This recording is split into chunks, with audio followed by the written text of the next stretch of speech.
बहुत समय पहले एक छोटे से गांव में रामू नाम का एक कुम्हार रहता था। वो बहुत मेहनती था, लेकिन उसमें एक कमी थी, लालच।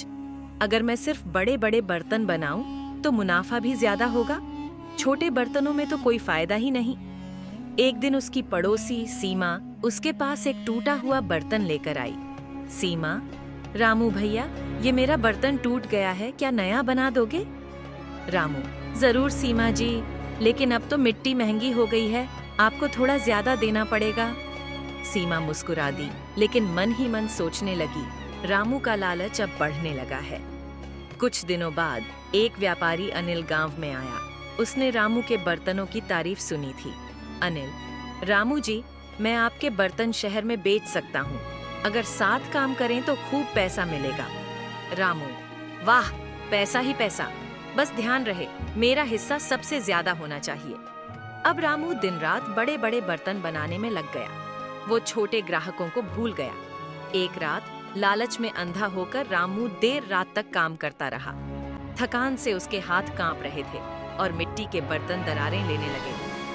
अरे नहीं, ये क्या हो गया? इतनी मेहनत सब व्यर्थ। सुबह जब सूरज निकला तो रामू ने देखा, उसके सारे बड़े बर्तन टूट चुके थे। रामू, अब मैं क्या करूंगा? सब चला गया, मेरा सारा काम खत्म। व्यापारी अनिल गुस्से में चला गया और गांव वाले अब उसके पास आने से कतराने लगे। जो लोग पहले रामू के बर्तन खरीदने आते थे, अब वो सीमा से बर्तन लेने लगे। गांव वाला, रामू के बर्तन तो अब टूट जाते हैं भाई, सीमा के बर्तन मजबूत हैं और सस्ते भी। रामू का दिल टूट गया।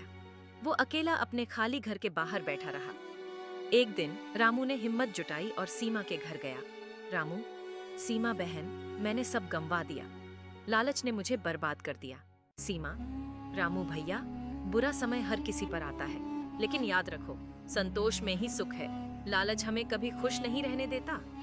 रामू की आंखों में आंसू आ गए। उसे अपनी गलती का एहसास हुआ। उस दिन के बाद रामू ने अपना रास्ता बदल दिया। वो सबके लिए बर्तन बनाने लगा, छोटे भी बड़े भी। गांव वाले, अब तो रामू के बर्तन सबसे अच्छे हैं। रामू, अब मुझे समझ आ गया है, सच्ची कमाई मेहनत और ईमानदारी से होती है। और इस तरह रामू ने सीखा, लालच बुरी बला है।